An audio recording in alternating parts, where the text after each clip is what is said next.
이제 하셔야 되는 거는요. 정기적 현상에 의해서 나타나는 현상 중에서요. 전류가 흐르면서 정기적 현상이 일어나는 건 자명한 건데 전류가 흐를 때 그 주변에 자기적 현상이 일어난다라고 하는 거고요. 그래서 전기장과 자기장은 서로 유발하는 관계다라고 하는 걸 알 수 있는 거죠. 그중에서 여러분들이 알아두셔야 되는 거 중학교 2학년 때, 3학년 때 배우는 기본이라서요. 사실은 반드시 알고 계셨어야 되는 거. 전류가 흐르면 그 주변에 뭐가 생긴다? 자기장이 생겨요. 자, 직선 도선이거나 원형 도선이거나 또는 솔레로이드이거나 이렇게 도선의 모양에 따라 주변에 생기는 전류의 자기장의 세기와 그 자기장 방향이 다르거든요. 그래서 직선 도선에서는 자기장의 방향을 설정할 때 오른손의 엄지손가락이 전류 방향이고 나머지 네 손가락이 주변에 있는 자기장 방향을 가리킨다. 자기장 방향은 나침반의 M극 방향을 얘기한다. 근데 원형 도선이거나 솔레로이드처럼 곡선 도선은 거꾸로요. 오른손의 엄지손가락은 자기장 방향이고요. 네 손가락이 흐르는 전류 방향이다. 그 중에서 곡선 도선에서의 자기장 방향은 도선의 내부의 나침판의 M극 방향을 얘기한다. 이렇게 되는 거야. 그래서 전류가 이렇게 감아 흐르면요. 네 손가락을 감아 보시면 여기에서 흐르는 전류 방향이 이렇게 가거든요. 그러면 내부 자기장 방향은 뚫고 들어가는 방향으로 형성이 돼요. 맞아요? 전류 이렇게 감으시면 엄지손가락이 칠판에 뚫고 들어가는 방향인데 그 자기장 방향이 내부 자기장, 원형 도선의 안쪽 자기장 방향이야. 바깥쪽 자기장 방향은 무조건 정반대야. 그래서 나오는 방향이야. 이런 식으로요. 자, 솔레로이드에서 전류가 내려가는 방향이라고 치면 막대기가 있었을 때 내려가는 방향으로 감으면 내 손가락이 내려가. 엄지손가락이 자기장 방향이야. 그래서 내부 자기장이 이렇게 뚫고 나가는 방향이니까 이쪽에 N극이 있는 거고 이쪽에 S극이 있어서 바깥쪽은 거꾸로 이렇게 돌아 들어오는 방향으로 형성이 돼 라고 얘기했어요. 그렇죠? 그래서 내부 자기장과 외부 자기장의 방향은 정반대다. 그랬을 때 이러한 전류가 아무리 똑같이 1A 흐르더라도요. 떨어져 있는 거리에 따라서 자기장의 세기를 구하는 방법이 달라요. 자, 여기 전류가 I가 흐르고요. 여기에서 R만큼 떨어져 있어. 요 지점에서 자기장의 세기 얼마야? 이 얘기예요. 그렇죠? 그랬을 때 자기장의 세기는 R분의 KI로 계산하면 돼. 이런 얘기야. 자, 원형 도선에서요. 똑같이 반지 이름이 R이에요. 흐르는 전류가 I예요. 똑같이. 그러면 여기에서 생기는 자기장의 세기가 얘랑 똑같을까 다를까? 다르죠. 왜? 상수값이 달라서. 알겠어? 그래서 원형 도선에서의 자기장의 세기는요. R분의 K-I라서 이 상수가 달라. 그냥 달라요. 그렇죠? 자, 솔레로이드에서 자기장의 세기 구하는 방법은 전혀 다르죠. 어떻게 구했어요? K 2-N-I인데 이때 우리가 얘기하는 이 N이라고 하는 건 사실은 1m 길이로 환산했을 때 가문 개수다. 그래서 1m당 가문수로 확인하는 거다. 이렇게 얘기를 했단 말이죠.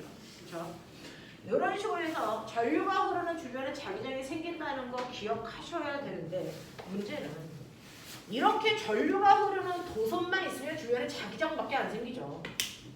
근데 전류가 흐르는 도선도 있지만 그 주변에 실제 자석도 있어요. 그러면 어떤 일이 발생을 하냐면 전류가 흐르는 도선 주변에 전류가 만든 자기장도 있지만 자석이 만든 뭐도 있다는 거예요. 자기장. 이라고 하는 거예요. 그래서 그러면 똑같이 자기력을 만드는 자기력을 가지고 있는 자기장이 두 개가 있다는 거죠. 전류가 만든 자기력도 있고 자석이 만든 자기력도 있기 때문에 이 둘을 합한 실제 알짜 힘이 이 주변에 작용하는 진짜인 자기력이 되더라. 실제로 어떤 지점에 하나는 오른쪽으로 10N의 힘이 작용하고 하나는 그래서 왼쪽으로 20N의 힘이 작용하면 하면 얘에 작용하는 실제 힘은 몇 뉴턴이냐? 왼쪽으로 10뉴턴이잖아요. 이것처럼 서로 다른 두 힘이 동시에 생긴다는 거죠. 전류가 만든 자기력도 있고 자석이 만든 자기력도 있기 때문에 이 둘을 합한 실제 힘을 우리는 자기력이라고 한다. 또는 힘이라고 한다. 또는 로런츠라는 사람이 알아내서 로런츠의 힘이라고 한다. 이 얘기잖아요. 진짜 이거. 자, 그랬을 때 이렇게 전류가 흐르는 도선에서 전류 방향이 이쪽 방향이고 자석이 만든 자기장 방향은 N극에서 S극 방향이니까 이 방향이잖아요. 그랬을 때 이 힘 누가 받을 거야? 라고 하면 이 힘은 전류가 흐르는 도선이 받는 힘이라고 했어요. 그 힘을 전류가 흐르는 도선이 받아요. 얘가 받는다고 얘기해요. 자, 그러면 얘가 힘을 받을 텐데 힘 방향은, 힘의 세기는 얘기잖아. 그치? 자, 힘의 방향도 똑같이 이걸로 하는 거죠. 오른손. 엄지손가락이 도선에 흐르는 전류 방향이고요. 내 손가락이 도선에서 온 자기장 방향이고요. 그랬을 때 힘 방향이 손바닥이 보고 있는 방향으로 이 모든 것들이 다 90도를 유지하고 있어요. 봐봐. 도선에서 흐르는 전류 방향 이쪽이야. 엄지손가락. 그 다음에 내 손가락은 도선에서 온 자기장 방향이 자기의 오른쪽을 향하고 있죠. 그랬을 때 손바닥이 보고 있는 건 칠판 쪽이란 말이죠.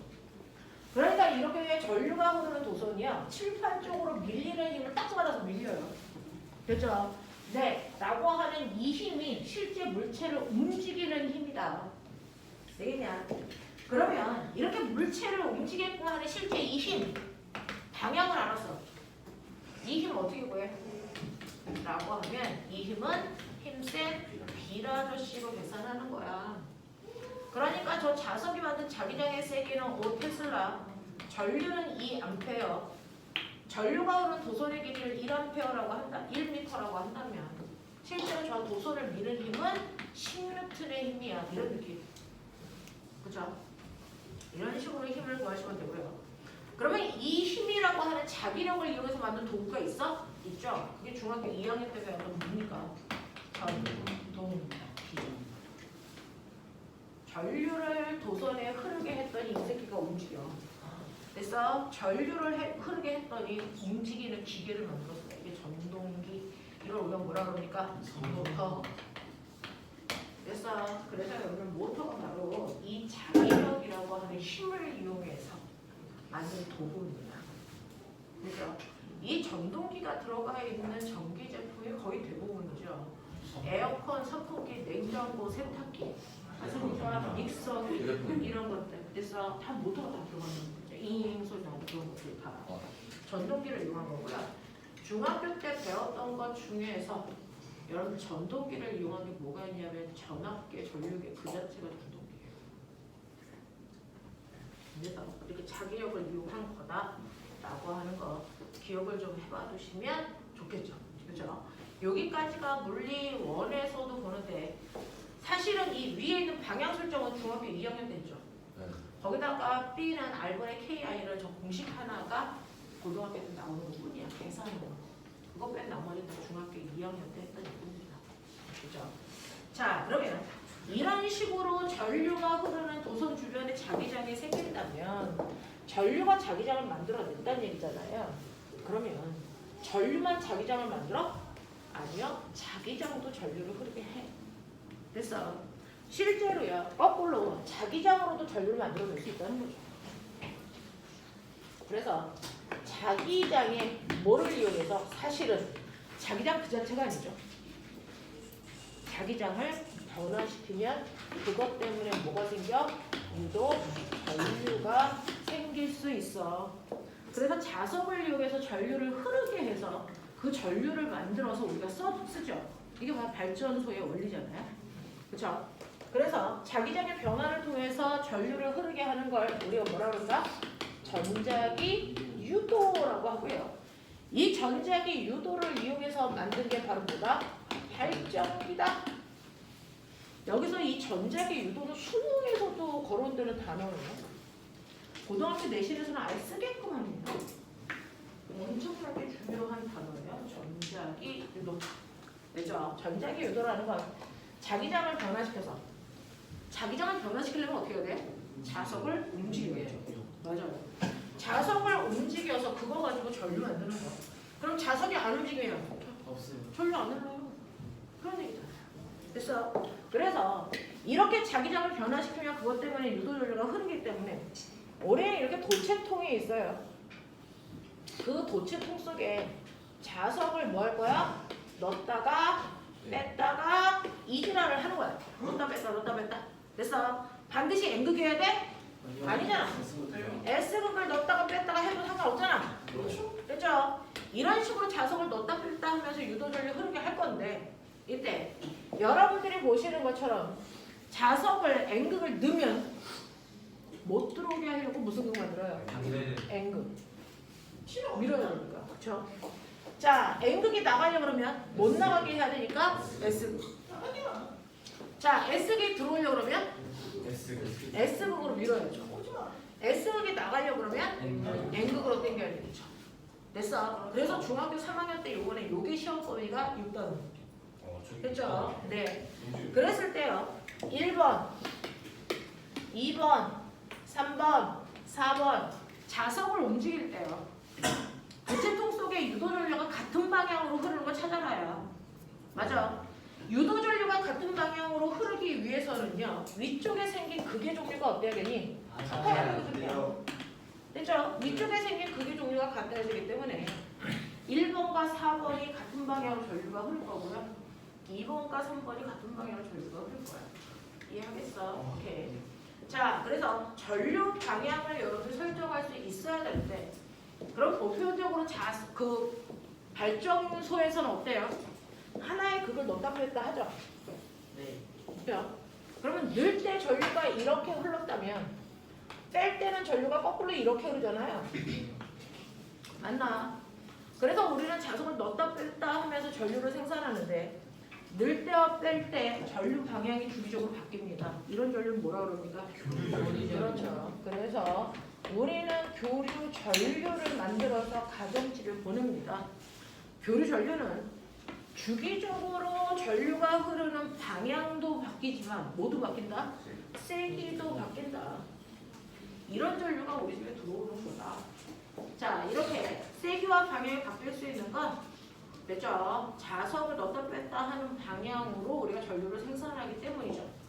자, 그러면 이런 식으로 했을 때 자석을 넣었다 뺐다 하면은 전류가 흐른다는 건 자기장의 전자가 반응해서 움직인다는 얘기죠. 그렇죠? 그 자기장의 변화에 전자가 반응하는 얘기죠. 전자가 움직인 그 자체가 아까 배운 전류가 흐르는 거고 전류가 흐르면 그 주변에 뭐가 생깁니까? 자기장. 그러니까 사실은 이 도체통 속에 있는 전자들이 미친 듯이 움직이면 전자마다 자기만의 자기장을 가지고 있게 되는데 그렇죠? 외부에서 자석이 들어왔다 나갔다 하게 되면 자기의 자기장을 뭐 시키려고 그래? 변화시키려고 하잖아? 그거 좋아 싫어? 싫어. 자신의 자기장이 변하는 거 싫어서 자석의 운동을 뭐 하는 방향으로? 방해하는 방향으로 뭐 만들려고 그러는 거야? 힘. 됐어? 네. 자석의 운동을 방해하는 방향으로 힘이라는 자기력을 만들기 위해서 전류가 흐르는 거잖아. 그럼 꼬명아, 우리는 도체통 속에 있는 전류의 입장에서 보면 전류가 이렇게 흘러 해서 그치? 근데 전류가 흐르는 목적이 자석의 운동을 방해하는 거래. 그러려고 힘 만들 때 그럼 첫 번째 이 경우에 여기에 있는 가라는 자석은 어느 방향으로 힘 받니? 어느 방향이 힘드니? 힘 받니? 위쪽 방향. 왜? 내려오려고 했으니까. 됐어? 얘는 어느 쪽 방향으로 힘 받니? 아래쪽 방향. 왜? 올라가려고 했으니까. 얘는 어느 쪽 방향? 위쪽 방향. 왜? 내려오려고 했으니까. 얘는 어느 쪽 방향? 아래쪽 방향으로 힘을 만들려고요. 그러면 이 힘의 방향이 위쪽이든 아래쪽이든 상관없이 규칙성이 있죠. 뭡니까? 무조건 자석의 운동과 반대 방향으로 힘을 만든다. 그러니 이렇게 도체통이 있어. 자석이 이렇게 통과해.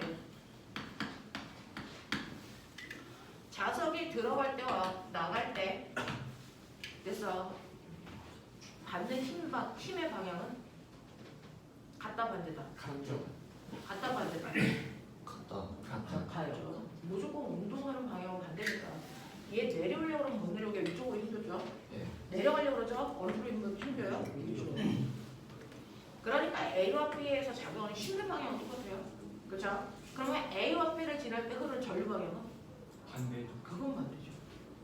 무슨 말인지 알겠어요? 네. 얘가 들어오려고 그러면 못 들어오게 N동 만드는 방향으로 전류가 이렇게 흘렀다면 얘가 나갈 때는 못 나가게 여기를 무슨 구 만들어야 돼? N극 만들어야 돼. 그럼 여기가 무슨 극이야? S극. 그러니까 아까랑 반대 방향이지. 그죠? 들어올 때와 나갈 때 전류 방향은 정반대이지만 작용하는 힘 방향은 똑같아요. 자석이 오므로 방해할 거니까. 그죠? 이런 것들을 되게 민감하게 물어본다. 그러면 이렇게 해요.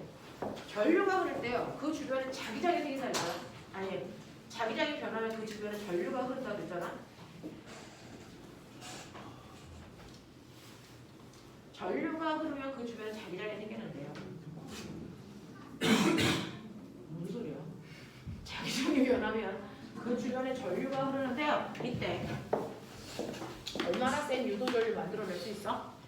를 계산하는 방법을 패러데이라는 사람이 알려줬죠. 그렇죠? 그래서 그걸 패러데이 법칙이라고 하는데, 자 이때 생긴 유도 기전력 뭐냐? 우리가 조금 전에 배웠던 뭡니까? 범위. 뭐냐? 그거를 지금 뭐? 기전력. 중딩 뭐? 전압 다 같은 말이야. 그래서 네, 다 같은 말이야. 자, 기전력 구하는지? 기전력은 무조건 자석의 운동과 무슨 방향? 반대 방향으로. 감은 코일의 개수에 비례하고 시간당 자기장의 변화에 비례합니다. 그렇죠? 네, 이건 자기 선서. 자, 마이너스 n의 t의 델타 b a 요거죠. 맞습니까? 네, 이렇게 유도 전력이 만들어져요. 라는 얘기를 했습니다. 자, 그럼 그 중에서요, 여러분들이 가지고 있는 이제 1번부터 해볼게요. 자, 1번 보시면 전류 I가 흐르는 무한히 긴 직선 도선에서 거리가 R, 2R, 3R인 세 지점 ABC에서 자기장의 세기가 ABC, 자기장의 세기가 얼마이겠습니까? 라고 하는 거죠. 자, 자기장의 세기를 구하라고 했으니까 R분의 KI 이거 하시면 되고요. 계산할 때 집중해서 하시면 되는데요. 도선으로부터 전류가 I만큼 흐르고요. 떨어져 있는 거리를 등간격으로 이렇게 잘랐을 때 A, B, C로 가 이런 식이죠.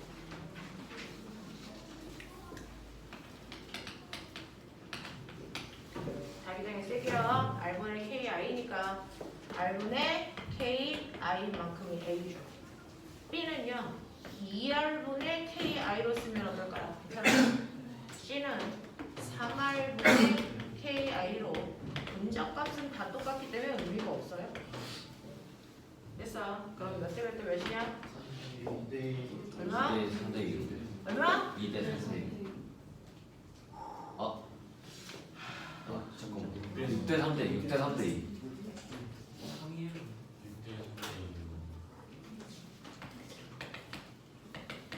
도대체 어느 나라에서 수학을 배우면 이런 것들이 나올 수가 있는지 모르겠어요. 돼요? 네. 자, 2번. 일정한 세기의 전류가 흐르고 있는 직선도선 주위에 일정한 세기의 전류가 흐르는 직선도선 주위에 되죠? 예. 됐어요? 네. 주위에 자기장의 세기와 도선 사이의 거리는 무슨 관계가 있냐? 반비례 관계. 그러니까 반비례 그래프를 찾으라는 얘기겠지. 네. 반비례 그래프 수학 시간에 어떻게 배웠냐? 2번. 아, 진짜. 사랑해요. 자, 3번 보시면요. 그림과 같이 도선 위에 나침판을 올려놓은 채 전류를 흘렸더니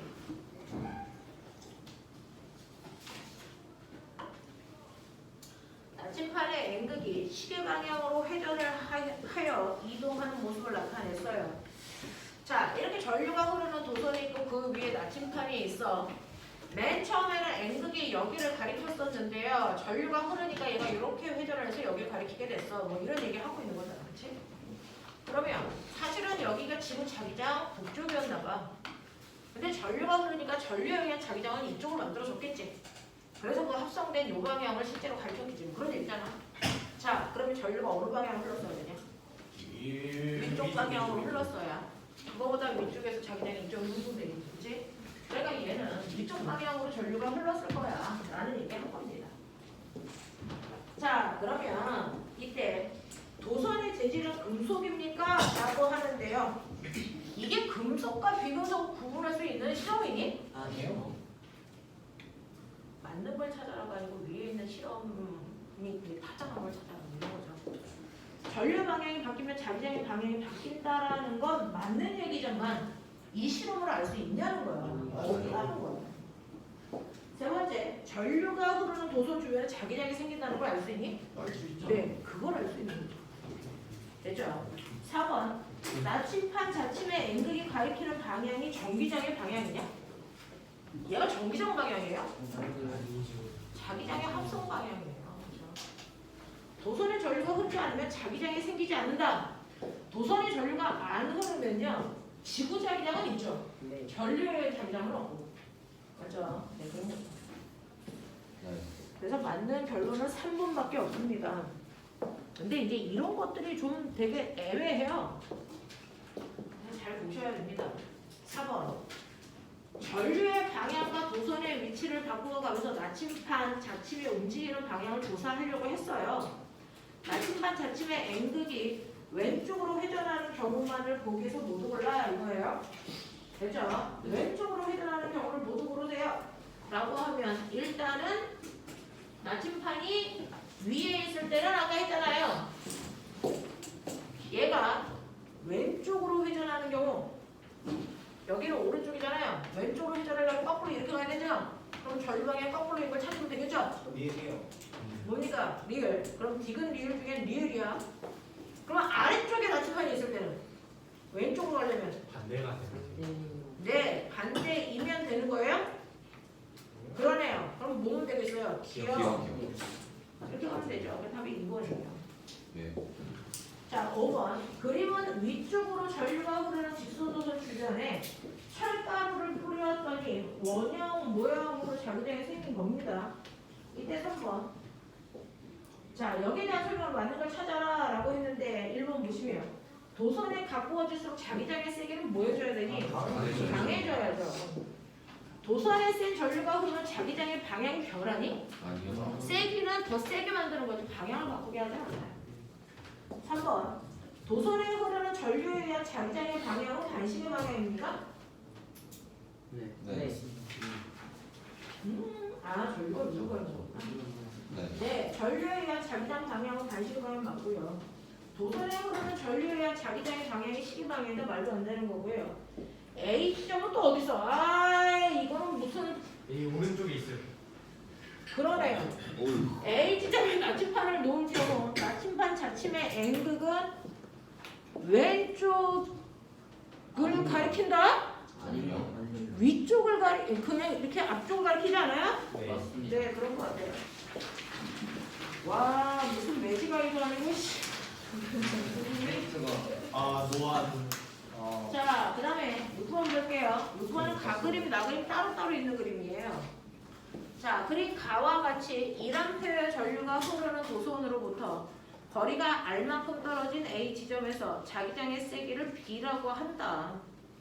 그림 나와 같이 2A의 전류가 흐르는 도선으로부터 2R만큼 떨어져 있는 B 지점에서의 자기장의 세기는 얼마겠습니까? 이제 이런 얘기를 하겠다는 거죠. 자, 전류가 이쪽 방향으로 1A가 흐른다 이런 얘기예요. 자, 그랬을 때 R만큼 떨어져 있는 A 지점에 자기장의 세기를 B라고 할 건데 B는 R분의 K1이죠. 그렇죠? 요거를 이제 자기장 세기 B라고 했다라는 얘기입니다. 자, 그럼 그림 나와 같이 그랬어요. 그림 나는요. 2A의 전류가 흐르고 있는 얘는 2R만큼 떨어진 곳에 P가 있네요. 이런 거죠. 그럼 B 지점의 자기장의 세기가 얼마입니까? 라고 하면 2R분의 뭡니까? 2K라서 이거 계산하면 그대로 뜨죠. 네. 되겠습니까? 이렇게 간다.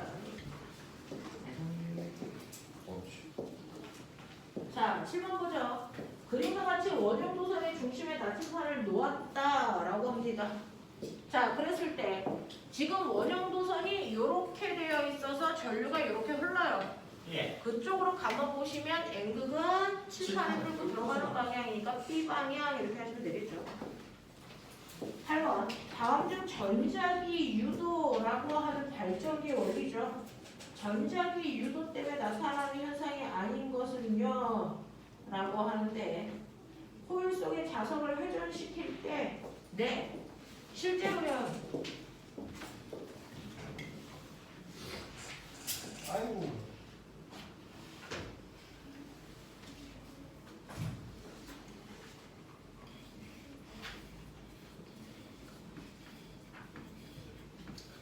코일 속에서요. 이제 자석을 어떻게 회전하느냐가 또 문제가 있겠지만 여기서는 이렇게 도는 거 아니고요. 이렇게 돈다 생각하셔야 돼요. 그렇죠? 네, 그러면 전자기도 일어나요. 자, 자기장 속에서 코일을 회전시킬 때 뭐 어쨌든 간에 이제 움직이면 되는데 요즘 쓰는 방법이 2번입니다. 이렇게 자석이 있어서 그 자석이 자기장을 만들잖아요. 예. 그랬을 때 여기에 이렇게 코일을 놓고요. 이 코일을 뭐하니? 돌려. 그거. 이게 발전기의 원리야. 예. 자, 코일 속에서 자석을 넣었다 뺐다 할 때 맞는 거고요. 코일면을 지나는 자기장을 변화시킬 때라고 하는. 그래서 이렇게 자석이 있는데요. 코일면을 들어가는 이 자기장의 세기를 변화시킨다는 건 넣었다 뺐다. 그런 개수를 변화시키기가 같은 말이에요. 자, 균일한 자기장 속에서 코일이 정지되어 있을 때 균일한 자기장 속에서 이 새끼 움직이지 마. 가만히 있어. 멈춰. 전세계 유도 생겨 안 생겨? 안 생겨요. 자, 9번 갑니다. 그림과 같이 반지 이름이 10cm인 원형 도선을 따라 5A의 전류가 흐르고 있습니다. 이 원형 도선 중심에서 자기장의 세기를 B라고 할 때 반지 이름이 5cm고 10A의 전류가 흐르는 원형 도선의 중심에서 자기장의 세기는 얼마겠습니까? 라고 하는 거죠.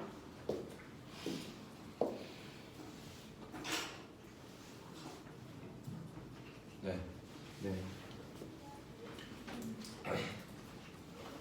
자, 원형 도선에서의 자기장의 세기 구하는 방법은 R분의 K-I예요. 떨어져 있는 거리가 10cm니까 아래다 얼마 집어넣을까요? 0.1m. 됐어? 집어넣으시고요. K 상수값을 안 줬어요. 네, 그러면 생략. 5K로 놓으시면 되는데 문제는 거기에서 뭐라고 했었냐면 이때 자기장의 세기를 뭐라고 하겠다? B라고 하겠다 이렇게 줬어요. 그러면 반지름이 5cm고 전류의 세기가 10A예요. 그럼 반지름이 5cm니까 0.05m 분의 10A니까 10K 이렇게 되면 얘 몇 배? 이 얘기죠. 몇 배냐? 네. 4배 되냐? 그러면 4B예요. 이렇게 가자는 얘기죠. 자, 10번 별표. 10번은요. 이런 식으로 디귿자 형태의 도선이 있습니다. 들어가는 방향으로 자기장이 이렇게 되어 있어요. 자, 들어가는 방향으로 자기장이 이렇게 되어 있고 막대기가 이제 이렇게 있으면 잘 들어보시면 이 막대기를 당기는 자체가 자석을 넣었다 뺐다 하는 효과가 나요. 왜냐면 사실은 지금은 닫힌 도선에 요만큼 들어가는 방향으로 자기장이 6개 들어있는 효과인데, 그치? 내가 얘를 이렇게 잡당겨서 얘를 여기다 갖다 놓는 순간 닫힌 도서는 여기에 들어가는 방향의 자기장의 세기가 9개로 늘어나는 효과거든요. 그렇죠? 그러니까 자기장이 변한단 말이죠. 이렇게 자기장이 변하면 변하는 거 싫어서 유도전압이 만들어진다 그랬어요. 유도전압을 만들 때 방향은 무조건 변하는 것과 반대 방향으로 그랬어요. 그럼 얘는 뭐냐면 들어가는 방향으로 자기장이 늘어나잖아요. 그럼 그게 싫으니까 들어가는 방향에 자기장을 줄여야 된다고요. 줄일 수 있는 방법은? 나오는 방향에 자기장을 만들어주면 돼요. 그래서 나오는 방향에 자기장을 만들려고 여기서 유도전류가 이렇게 흐르겠다는 거죠. 맞아요. 그래서 여기에선 유도전류가 지금 이런 방향으로 반시계 방향으로 흘러요. 이런 얘기예요. 그래서 방향 설정했습니다. 자, 그리고요. 얘는요. 이 자체가 한 번 가면 코일의 역할을 해요. 그래서 마이너스 n의 t의 델타 BA인데 마이너스는 방향 잡아라는 뜻으로 여러분들이 방향 잡았어요. 그리고 코일 감은 개수는 이 자체가 한 번 감은 코일이니까 여기가 1이다 그랬어요. 그렇죠? 그럼 실제로 계산을 여기만 하면 되는데 여러분들이 시간에 따라서 실제로 이 안에 자기장의 세기는 변하는 게 아닌데요. 얘를 잡아 당기니까 자기장이 변하는 것처럼 보이잖아요. 면적이 달라져서. 그래서 여기서는 면적 변화량 때문에 유도 전압이 생긴 거야. 뭐 이런 얘기 한 거잖아요. 그렇죠? 면적 변화량은요. 처음 면적에서 나중 면적을 빼면 되는 거라서 면적 변화량은 요 사이 면적이에요. 그렇죠? 그랬을 때 요 사이 면적은요. 가로에 해당되는 요거 당기는 속도에다가 시간을 곱한 거. 거기다가 세로에 해당되는 L을 곱하면 돼요. 그게 면적 변화량이에요. 그죠? 그래서 V는 T 곱하기 T분의 VTL 이렇게 갈 거란 말이야. 그쵸? 네. 그 중에서 이게 이렇게 날아가니까. 이렇게 막대기를 잡아당길 때 생긴 전압은 보로 해결하자 여기 있었어요. 맞아요? 네. 정신 차리시고 머릿속에 넣으셔야 됩니다. 자, 그렇다면 이때 여기에서요. 우리는 생긴 전압이 얼마인지를 먼저 봐야 되니까요. 자기장의 세기가 얼마냐면 10테슬라라고 써져있으니까 10이네요. 막대기의 길이는 0.6m고요. 당긴 속력은 1이네요. 그래서 이때 생긴 전압이 얼마냐면 2V야. 이 얘기인데요. 문제는 여기서 흐르는 전류의 세기를 물어봤어요. 그러면 전류 I는 R분의 V거든요. 어떻게? 그 중에서 V가 2V예요. 저항은 10V입니다. 그러니 이때 흐르는 전류의 세기는 0.2A야 이렇게 봐요. 그래서 네, 이런 문제로요. 10번 문제는 선생님이 이번에 그 유사한 문제들을 많이 냈었어요. 자, 그 다음에 드디어 파동입니다. 아까 세 번째 거 스킵하고 넘겼었거든요. 그거 풀어요.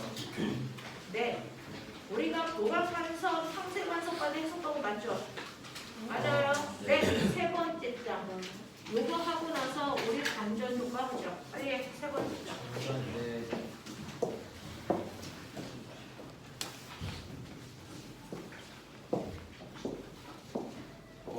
이거 하라고요? 세 번째 장. 네.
많이 했어?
잘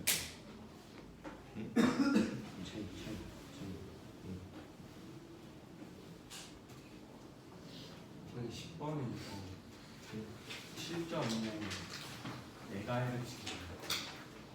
이게 해지로 얼마네요? 10의 6승. 12.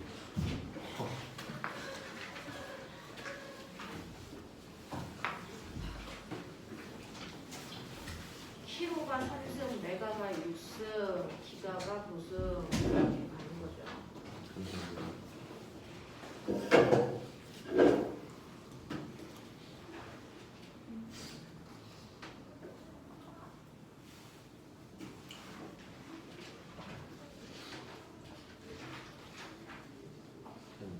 테라는 12이에요.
네.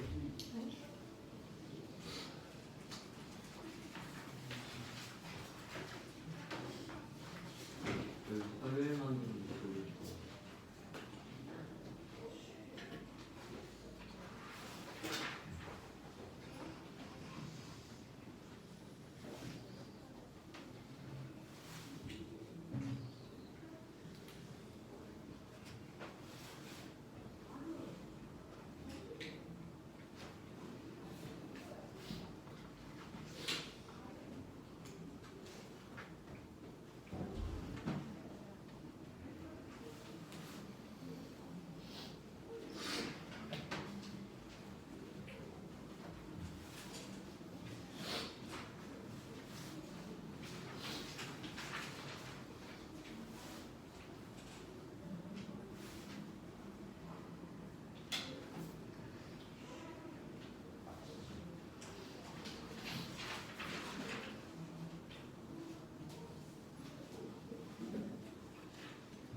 자, 시간 모자라다 손. 다 했어요. 네, 해보도록 하죠. 전기 파트 한 바퀴 다 돌려드렸고요. 1시간 10분에 걸쳐서. 이제 파동 파트 여러분들이 한 거예요. 파동에 대한 기본적인 것들을 기억을 못하셔서 중학교 내용을 정리하느냐고 파동이 조금 길어졌던 것뿐이죠. 우리가 배운 파동은 간섭이라고 하는데 가거든요. 중학교 내용에서는. 자.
우리가 했던 게 전자기파하고 파동이냐라고 하는 이제 그 부분에 대한 얘기예요. 자, 그러면서 여러분들이 알고 계셔야 되는 파동이라는 건 진동이 옆으로 퍼져나가는 현상이다. 이런 파동을 분류할 때 기준 두 가지? 기준 두 가지? 매질의 윤모와 진동 방향과 이동 방향이 이게 네, 진행 방향 사이의 관계 이거에 따라서 나누고요. 그 다음 파동의 구조를 우리가 회파로 봤어요. 파동의 구조 5가지. 파장, 파장, 진동수, 진동수, 주기, 주기, 진폭, 속력. 파동의 속력을 결정하는 건 그 진동수와 주기 파장. 파동의 속력을 결정하는 건 파동이 전달되는 매질의 상태와 성질. 에 의해서 속력이 결정되고요. 결정된 속력을 구하는 방법 보이는 F 남다. 이거 계산하는 것 뿐이지. 그렇죠. 그 중에서 소리는 어떤 매질을 통과할 때 제일 빨라? 진동. 지랄. 고치. 고체 매질 통과할 때 제일 빠르고요. 그 다음에 액체, 기체이고요. 진공은 통과할 수가 없고요. 빛은 어떤 매질을 통과할 때 제일 빨라? 진공. 그 다음 기체, 액체, 고체고요. 그죠? 물은요? 물결, 파도는요? 물만 파도는요? 깊은 물을 통과할 때의 속력이 얕은 물을 통과할 때의 속력보다 훨씬 빠르고요. 뭐 이런 얘기야. 그죠? 자, 이러한 파동의 성질은요. 파동의 구조는 5가지가 있었고 파동의 성질도 5가지가 있었는데 그중에 직진, 반사, 불절, 회절, 간섭. 그 중에서 파동만이 할 수 있는 게 뭐예요? 회절과 간섭은 파동만이 하는 성질이야. 그치? 네. 직진 때문에 나타나는 게 뭐 있었어? 그림자. 그림자지는 현상. 또 식현상. 일시, 월시. 그치? 자꾸 머릿속에서 끄집어내야죠. 내가 하는 설명 들으면 마치 아는 것 같고요. 잘하는 애들 사이에 같이 있으면 본인도 잘하는 것 같고 착각도 들고요. 시험은 나에 대한 평가이지 주변에 대한 평가가 아니잖아요. 두 번째요. 반사요. 반사 그럼 반사 법칙입니다. 반사 법칙이 뭐예요? 입사각과 반사각의 크기가 같다. 자, 반사의 종류. 정반사와 난반사. 정반사의 증거. 네 뭐라고요? 주변이 비친다. 그죠? 난반사의 증거. 그 물결을 물체를 볼 수 있다. 알겠습니까? 네. 그 다음에 굴절이요. 굴절하는 이유. 가장 빠른 속도로 매질에 따라 전달되는 속력이 달라서 이죠. 자, 반사할 때 반사 법칙이 있다면 굴절할 때도 굴절 법칙인 무슨 법칙이죠? 스넬 법칙. 그죠? 그죠? 그래서 굴절 꺾이는 거고요. 얼마나 잘 꺾여를 우리가 뭐라 그러니? 굴절률. 굴절률의 2가지. 절대 굴절률, 상대 굴절률. 상대 굴절률. 공기에서 뭘로 간다? 됐어? 자, 굴절률의 크기는 뭐가 결정해?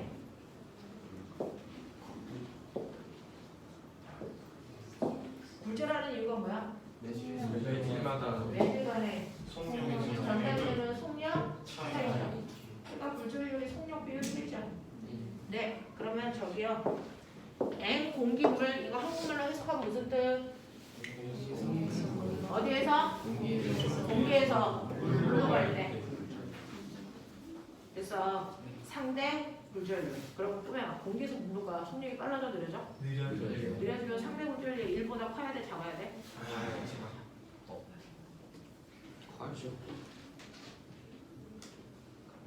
공기 중에서 물로 갈 때요. 아니죠. 상대 굴절률이 커져야 됩니까? 1보다 작아져야 됩니까? 커야죠. 1보다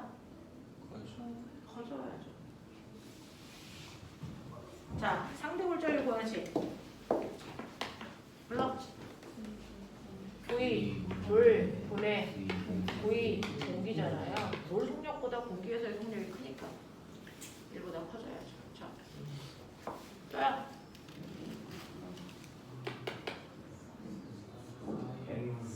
남다, 물, 분해, 속력이 F 남다라며. 근데 F는 똑같아서 지워진다며. 남다, 물, 분해, 남다, 공기라며. 그치? 또 사인, 세타, 물, 분해, 사인, 세타, 공기 이렇게 된다며. 네. 또 N. N, 공기, 분해, N, 물 이렇게 된다며. 그렇죠? 네, 이런 식으로 구할 수 있다. 이게 상대 골절일이다. 자, 빠른 매질에서 느린 매질로 가요. 지금 공기에서 물로 갔어요. 빛이 가다가 꺾이는 방향 알죠? 그죠? 꺾여요. 자, 이렇게 갔을 때 여러분들이 지금 1부는 입사한 양 중에서 1부는 반사되고요. 그 다음에 1부는 골절하겠죠. 누가 더 커요? 누가 더 커요? 네, 입사각이 골절각보다 크죠? 왜? 입사각쪽이 빠른 매질이고 반사각 골절각쪽이 무슨 매질이니까? 느린 매질이니까. 자, 그래서 저는 법선을 기준으로 각도를 대략 재보니까 입사각의 크기가 40이야. 반사각도 40이겠지? 골절각을 한 30도 됐다고 치자. 제가 입사각을 크게 할 거예요. 입사각을 더 크게 하면 골절각 커지죠. 입사각이 커지면 골절각 무조건 커집니다. 그렇죠? 네, 이런 경향성 띄고 있다. 그러면 거꾸로요. 그러면 여기서 이렇게 닿았던 애가 여기 있는 물체에 반사돼서 다시 이렇게 돌아 나오겠죠? 그럼 이번엔 이게 무슨 각이 돼요? 입사각. 이게 무슨 각이 돼요? 골절각이 되겠죠. 그죠? 네. 그래서 이번엔 거꾸로 느린 매질에서 빠른 매질로 갑니다. 느린 매질 쪽에 입사각이 생겨요.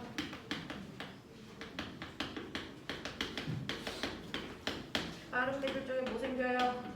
골절각 생겨요. 이게 더 커요. 맞습니까? 오케이. 자, 그래서 여기가 30도, 30도, 이거 뭐 60도 이렇게 가자. 귀찮으니까. 자, 40도, 40도, 이거 90도로 가자. 귀찮으니까. 그죠? 커지면 커지는 거 맞죠? 네. 그랬을 때요. 골절각을 90도로 만드는 입사각. 그렇죠. 임계각. 그러면 임계각이 돼서 골절각이 90도가 됐어. 전반사 일어난 거야, 안 일어난 거야? 아직 안 일어난 거야. 그죠? 전반사는 임계각보다 입사각이 뭐 해줘야 돼? 커져야 돼. 그래서 입사각이 40도가 아니고 41도로 커졌어. 그러면 골절각이 90도보다 더 커져서 안으로 들어오는 걸 무슨 반사? 전반사. 전부 다 반사돼서 전반사. 전반사 이용한 게 뭐 있어? 방섬유. 맞죠? 네, 인터넷 통신할 때 쓰는 거 방섬유가 그래요 라고 했던 거 기억해 두시면 되겠죠. 자, 그 다음에 회전이라는 건 피해가는 거죠? 네. 회전율이 크다는 얘기는 투과율이 작다는 거고요. 회전율은 에너지가 작을수록 회전율이 크다, 잘 피해간다 라는 얘기였다 라고 하는 거고. 간섭이 뭡니까? 방향. 간섭은요, 서로 다른 두 개의 파동이 만났을 때 아, 맞다. 서로한테 영향을 주고받는 거겠죠. 네. 자, 그럼 서로 다른 파동이 만났어. 뭘 변화시켜? 진폭만. 그럼 이제 너네 기억나? 빛에서는 진폭에 의해서 결정되는 거야. 네? 뭐라고요? 빛이 세기. 빛의 밝기. 소리는요? 네. 높낮이. 빛도 세기, 소리도 세기. 알겠어? 이게 진폭에 의해서 결정되죠. 됐죠? 지금 여러분들은요, 파동의 간섭이라고 하는 중학교 때 듣도 보도 못했던 단어입니다.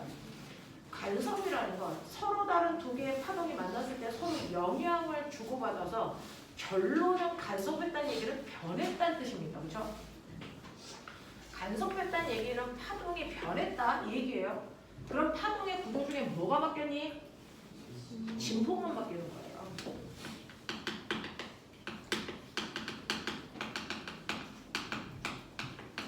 그래서 간섭한다는 얘기는 진폭이 변했어요 이 얘기죠. 근데 우리는 공부를 추상적으로 할 필요가 없단 말이죠. 그럼 진폭이 빛과 소리에서 못 만드는데 이렇게 구체화 시켜야죠. 맞습니까? 이 진폭이 소리에서는 소리의 뭐요? 크기, 세기를 만드는 거니까 진폭이 바뀌었다는 건 소리의 크기가 달라지고 있다는 얘기예요. 그렇죠? 빛에서는요? 밝기. 네, 빛의 세기가 바로 뭘 얘기하는 거예요? 밝기가 달라요. 그래서 이게 달라진다는 얘기잖아요. 둘 다 세기입니다. 진폭은 세기를 결정하는 거예요. 그래서 소리도 세기, 빛도 세기. 자, 이걸 변화시킨다는 거죠. 그중에서 진폭이 커지는 간섭이 있어요? 네. 네. 네. 뭐라고 합니까? 보강간섭. 자, 내가 지금부터 간섭을 하면 소리와 빛이 이게 바뀔 건데,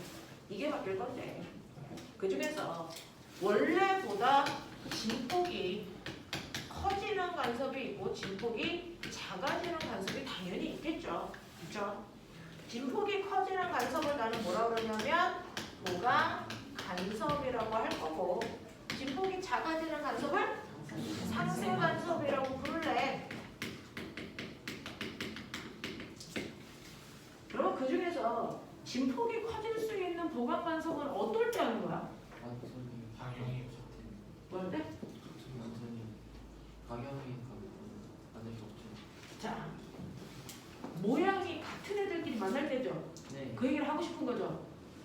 우리는 모양을 과학에서 뭐라 그러다? 위상. 그렇죠. 이런 식의 단어로 표현하면은 그래서 여러분들이 표현할 수가 있을 이유가 없죠. 정해진 단어들이 있으니까. 그래서 보강 간섭은 같은 위상끼리 뭐 할 때, 만날 때 깔끔하잖아. 같은 위상의 파동이 만났을 때 일어나는 게 보강 간섭이라는 얘기죠. 예를 들면 마루는 누구끼리? 마루끼리. 볼은 누구끼리? 볼끼리. 이런 식으로 같은 위상끼리 만나면요 진폭이 커지는 보강 간섭해요. 맞아요. 이런 얘기죠. 그럼 상쇄 간섭은? 네. 반대. 뭐끼리? 위상끼리 뭐 할 때? 만날 때. 이 얘기예요.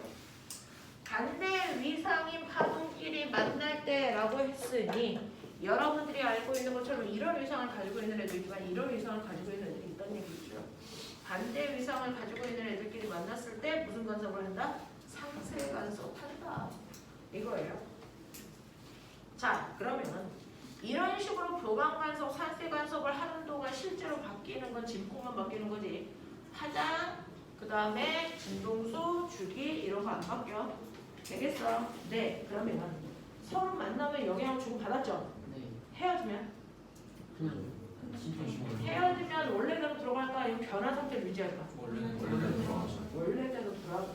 됐어? 파동은 서로 만나고 있을 때만 영향을 주고받고요. 헤어지면 원래 상태로 돌아갑니다. 원래 상태로 돌아가는 걸 우리가 뭐라고 하냐면 파동의 독립성 이렇게 얘기해요. 파동은 독립되어 있다. 파동의 독립성. 그러니까 얘네들이 서로 만나야만 영향을 주고받는 거죠. 헤어지면 원래 모습으로 돌아간다는 거예요. 보강 간섭 때문에 나타나는 게 뭐 있을까요? 보강 간섭을 이용한 게 악기입니다. 악기. 악기는 그 울림통이죠. 아, 바이올린하고 첼로의 울림통의 크기가 달라서 크기가 다르거든요. 그러니까 울림통을 크게 하면 간섭을 많이 해요. 그래서 소리가 더 크게 멀리까지 들릴 수 있게끔 하는 거예요. 상쇄 간섭을 이용한 게 노이즈 캔슬링. 알겠습니까? 네, 이런 것들이 보강 간섭, 상쇄 간섭을 이용한 거다라고 하는 거죠. 그러면 내가 한 지점에서 여기서 이제 파동을 만들어서 이제 보내요. 여기까지 보낸단 말이죠. 또 한 지점에서 파동을 만들어서 보내요. 이렇게 간단 말이죠. 두 개 만났어요. 간섭해요.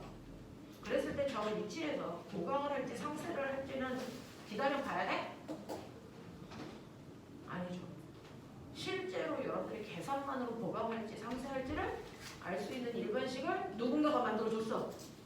누구야? 토마스 영. 그래서 토마스 영이라고 하는 사람이 이 과정에서 실제로 두 지점 사이의 뭐 거리 차이만으로도 이 지점에서 보강 간섭을 할지 상쇄 간섭을 할지 다 알아. 이런 얘기를 했어요. 되겠어? 네. 그래서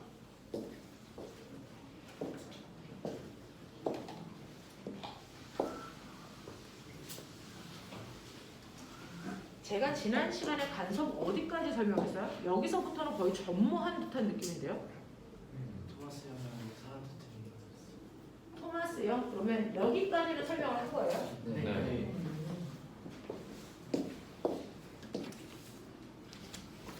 얼굴빛을 딱 보니까 그 순간부터 아이들의 반응이 탐탁지가 않아서 자 그러면 여러분들이 전자기파까지는 했는데 간섭을 안 했다는 얘기로 들리는 건데 제가 광섭력까지는 했을 때 반응이 좀 있었어요. 전반사 그쵸? 거기까지는 한 걸로 인정하면 되겠어요? 감사합니다. 자, 근데 문제는 토마스 영 전자기파 186도 했던 것 같아요. 적외선 이용해요, 가시광선 이용해요, 뭐 이런 얘기도 했던 것 같아요. 간섭이 196페이지에 오면 간섭이다, 중첩이다 이런 단어까지는 했는데 토마스 영에 오는 순간 아이들 얼굴빛이 이상해져서 이제 거기부터 해보려고 합니다. 그게 대략 한 200페이지쯤 될 거예요. 네. 괜찮네요. 반응이 확실한 반이네요.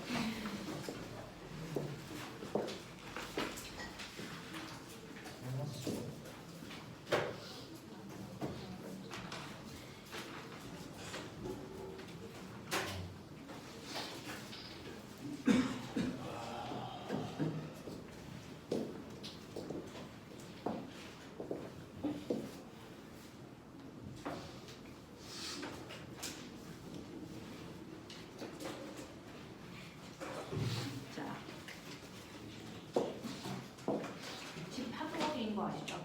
네? 빛이 파동인 거 아시죠? 네.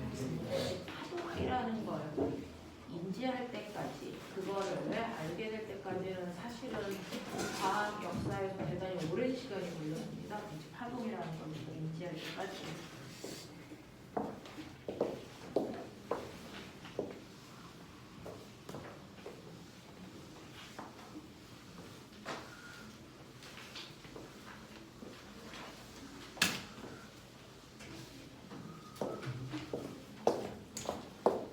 빛이 입자일까 파동일까 이 자체가 과학에서의 난제였을 때도 있었단 말이죠. 그 중에서 엄청나게 대단히 유명한 과학자 중에 한 명이 뉴턴이 빛은 입자야라고 얘기를 하기 시작했어요. 자, 그래서 빛이 뉴턴이라고 하는 사람은 빛은 입자야라고 얘기를 했단 말이죠. 그죠? 그 당시의 기술로는 이거를 증명하거나 이럴 수가 없었기 때문에 자기만의 생각 논리로 설명을 하는 거였어요. 그래서 뉴턴이라는 사람은 빛은 입자일 거야. 네, 라고 얘기를 했다가 그게 아니야. 빛은 파동이야 라고 하는 거를 증명하죠. 실험을 통해서. 자, 실험을 통해서 빛이 파동이라는 걸 증명한 과학자가 누구냐면 토마스 영이라는 겁니다. 토마스 자, 영. 근데 이름이 토마스 영이에요. 어리네요. 자, 토마스 영이라고 하는 사람이 빛이 파동이야 라고 하는 걸 증명하는데 이거를 증명할 수 있었던 건 뭐냐면 그 회절. 사실은 파동만이 나타나는 성질이 있어요. 회절이랑 파동이어야만 나타나는 성질이 빛한테 나타나는지 안 나타나는지 확인하겠다는 거예요. 그 중에서 파동이어야만 나타나는 성질이 회절과 간섭이잖아요. 그러니까 빛이 간섭해? 라고 하는 간섭 실험을 한 거예요. 그래서 빛이 간섭 현상이 나타났다는 걸 통해서 빛은 파동이구나라고 하는 걸 그래서 빛의 이중 슬립 실험 이게 빛의 간섭 실험이에요.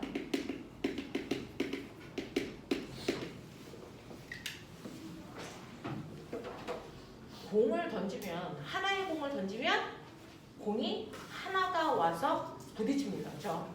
이 입자라서 그래요. 하나를 던지면 하나가 와서 부딪히는 건 입자라서 그래요.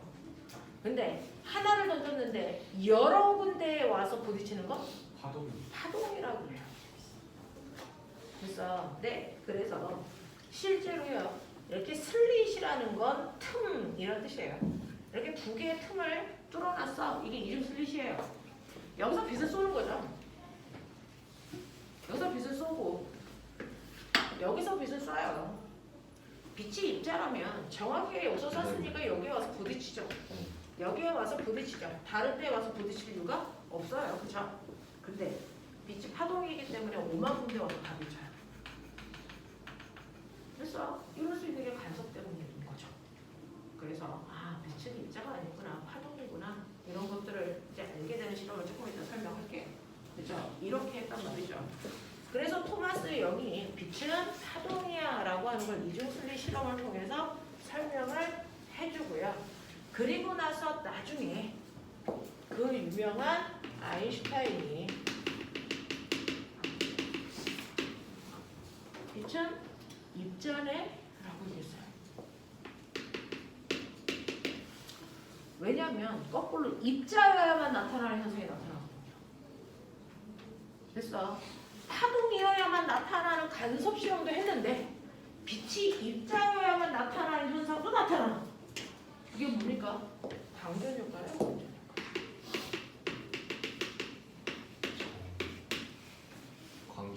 광전 효과. 광전 효과는 입자여야만 나타나는 특성을 실험한 거거든요. 광전 효과 실험을 통해서 빛은 입자야. 그럼 이건 도대체 무슨 말이야? 그때마다 빛의 성질이 달라진다는 거야? 입자였다가 파동이었다? 그럴 수 없어요. 그럴 수 없어요. 그럼 뭐라는 거야? 빛은 파동인데 입자의 성질을 가질 때가 있구나. 인 거예요. 그래서 아인슈타인이요. 이렇게 파동이 나니까 입자의 성질이 드러나는 걸 자기도 실험하고 나서 난감했죠. 그렇죠? 왜냐하면 과학의 진리는 절대적 진리라서 얘 아니면 아니오거든요. 그래서 검은색 아니면 흰색이지 회색이라는 게 존재하지 않는다. 과학의 지식은 절대 진리다. 이렇게 했거든요. 그러니까 파동이라는 걸 통해서 입자가 아니라는 게 증명이 되는 거고 입자라는 걸 통해서 파동이 아니라는 걸 반증도 하는 거거든요. 이 유명한 이 새끼는 입자이기도 하고 파동이기도 해. 여기서부터 과학이 현대과학으로 바뀝니다. 그 전까지는 근대과학이라고 하는 절대적 진리를 탐구하는 과목이 과학이었다면 이제부터 과학자들은 대단히 겸손해지죠. 내가 아는 게 다가 아니구나. 과학은 절대적 지식을 탐구하는 과목이 아니구나. 현대 과학 기술을 통해서만 밝혀낼 수 있는 것들, 그래 보이는 것들을 우리가 아는 거지. 나중에 과학 기술이 더 발달되면 우리가 지금 믿고 있는 게 사실이 아닐 수도 있다라고 하는 상대적 진리를 믿게 됩니다. 그래서 그러한 상대적 그 진리를 다루는 게 현대 과학이고요. 그래서 현대 과학을 가장 그냥 단적으로 보여주는 게 현대 과학은 불확정성의 원리를 연구하는 과목입니다. 그래서 얘가 이룰 수 있다 없다가 아니고 이룰 수 있는 확률이 얼마냐 를 얘기하는 거예요. 확률적 표현들을 쓸 수밖에 없죠. 그죠? 절대적 진리가 아니기 때문에. 그래서 아인슈타인을 통해서요. 파동은 파동이어야만 되는 게 아니고 파동이지만 입자의 성질을 가질 수 있구나. 그래서 빛이라는 아이는 파동이 맞습니다. 파동이 없는데 그 아이가 간혹 무슨 성질을 띈다는 거야? 입자의 성질도 나타내고 있다라는 거야. 그래서 이걸 우리는 뭐라 그러냐면 이걸 빛의 뭐라 그럽니까? 이중성. 빛은 주로 빛은 파동이에요. 파동인데 입자의 성질을 나타낼 때가 있어. 언제? 누군가와 부딪힐 때. 지나다가 다른 물질이랑 부딪힐 때 입자의 성질이 드러나. 그걸 확인하는 게 방전 효과다. 그래서 직진하거나 이럴 때는 파동의 성질은 같습니다. 근데 다른 물질과 부딪히는 그 순간은 입자성이 드러나. 알겠어? 이런 거야. 그래서 이제부터 너네가 배워야 되는 거 요거 두 가지야. 요거 두 가지가 담아있는 내용입니다. 그 중에서 토마스 영이 빛의 본질을 증명한 거죠. 무슨 파동이야? 빛의 본질입니다. 빛의 파동성을 실험하는 간섭 효과는요. 서로 다른 두 개의 파동이 만나서 서로 영향을 주고받으면서 진폭이 바뀌는 건데 여러분 집에 가서요. 이 간섭 실험을 자소서로 쓰는 친구들도 간혹 있는데 집에 가서 이제 욕조에다가 물을 받아놓고요. 또는 세면대에다 물을 받아놓고 두 손가락으로 탕 치면 이제 물결이 일어나잖아요. 그렇죠? 이렇게 진동을 만드는 곳을 S1, S2 이거를 파원 이렇게 얘기할 거잖아요. 그러면 S1에서 진동을 일으켜서 퍼져나가게 할 거란 말이죠. 이런 식으로. S2에서도 진동을 일으켜서 퍼져나가게 할 거라는 겁니다. 이런 식으로. 진짜로 그렇게 하면 이 물결이 두 개가 동시에 생기면서 두 개가 이렇게 만나요. 그래서 이런 부분들이 생기죠. 자, 서로 다른 두 개의 물결이 만나는데 그걸 이제 사진으로 딱 찍어서 확대해 보시면 특이한 무늬가 생깁니다. 무늬가 나타나는데 그걸 우리가 간섭을 통해서 만들어졌다 간섭무늬 이렇게 얘기합니다. 자, 이 간섭무늬가 나타나는데 이 중에서 이 부분은 무슨 간섭이야? 무슨 간섭이야? 무슨 간섭이야? 그런 게 있겠죠? 그래서 A라고 하는 부분을 내가 딱 봤더니 선생님 A라는 부분은 마루랑 만나요. 같은 위상기를 만났죠. 무슨 간섭할까요? 보강 간섭을 합니다. 그래서 얘가 보강 간섭을 해요. B는 마루와 골이 만났습니다. 무슨 간섭할까요? 상쇄 간섭합니다. C는 골과 골이 만나요. 뭐 할까요? 보강입니다. 그래서 이런 식으로 간섭이 막 일어나더라고요. 그래서 그럼 나 이제 궁금한 게 있는데 A는 보강 간섭을 했어? 그럼 잠시 후에 그 지점에 A는 상쇄가 일어날 거 아닙니까? 이게 안 일어납니다. 보강이 일어났던 지점은 계속 보강만 일어나. 그 파동에 의해서는. 그래서 그 파동이 계속 발생하고 있는 동안 상쇄가 일어나는 지점은 언제는 상쇄예요? 신기하지? 맨 처음 보강이 일어나는 지점은 마루의 보강이면 그 다음은 골골 보강, 마루 보강, 골골 보강 이렇게 되는 거야. 그래서 자, 근데 보강이 일어난 지점에 상쇄가 일어나지는 않아요. 그래서 보강이 일어난 지점은 계속 보강만, 상쇄가 일어난 지점은 계속 상쇄만 일어나는 특정한 위치들이 정해져 있다는 거예요. 그럼 도대체 여기는 왜 보강만 일어나? 상쇄만 일어나? 그걸 1번화시킨 사람이야. 이게 토마스 영이야. 됐어? 보시면요. 보강만 일어나는 지점, 상쇄가 일어나는 지점은요. 사실은 여기에서 S1에서 어떤 특정한 지점 하나를 잡는다고 치면 어떤 하나의 지점을 여기 딱 잡아서 여기 P 여기 보강이 일어날 거예요? 상쇄 일어날 거예요? 이게 더 궁금해. 그렇죠? 그러면 이거 아는 방법은요. S1에서 P까지 거리를 재요. S1에서 P까지의 거리를 재고요. 또 S2에서 P까지의 거리를 재세요. 이걸 빼세요. 그래서 거리니까 절대값으로 하셔야죠. 됐죠? 이거를 우리는 델타라고 쓰고 경로차라고 읽어요. 예를 들어 S1에서 P까지의 거리를 재니까 10m라고 치자. S2에서 P까지의 거리를 재니까 이게 14m라고 치자. 둘의 길이 차이 얼마? 그게 경로차라고. 4m야. 됐어? 이렇게 돼. 근데 이게 4m냐 10m냐 이게 중요하지 않아. 이 4m의 의미가 뭐냐? 내가 지금 일으킨 여기서 나온 파장이잖아. 파동. 그 파동의 파장의 길이가 됐어? 2m야. 근데 경로차가 4m야. 여기서 보이려나? 이걸 알 수 있어. 파장과 경로차 사이에 관계가 있단 말이야. 그걸 알아내는 게 토마스예요. 알겠어?